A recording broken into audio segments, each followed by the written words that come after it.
In the bustling city of Kugumba lived a man named Daniel.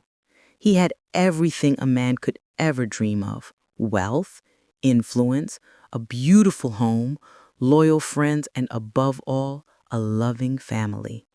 His wife, Letitia, was his treasure, and his daughter, Laura, was the light of his life.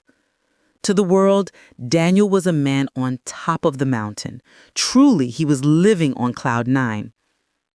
One afternoon, as Daniel sat in his office reviewing business reports, a gentle knock sounded at his door.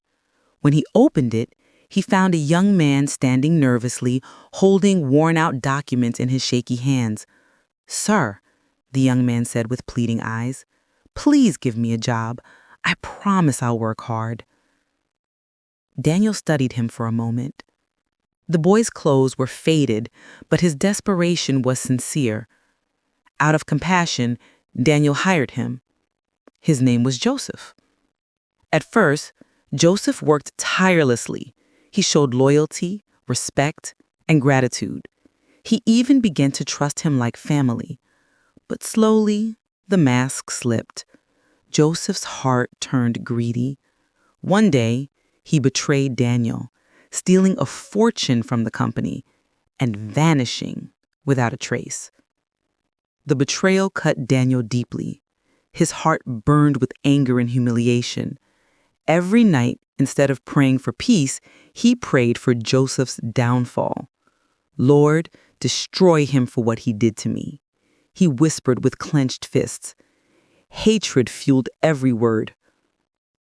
Weeks later, news broke that Joseph had died in a terrible accident. Daniel felt a dark satisfaction. His enemy was gone, but his victory was short-lived. Not long after, tragedy knocked at his own door. His precious daughter Laura fell gravely ill. The doctors tried everything, but in the end they shook their heads. She can only be saved by a rare blood match. Daniel's heart sank when he heard the truth. Joseph, yes, the same Joseph he had prayed against, had the exact blood type that could have saved Laura's life.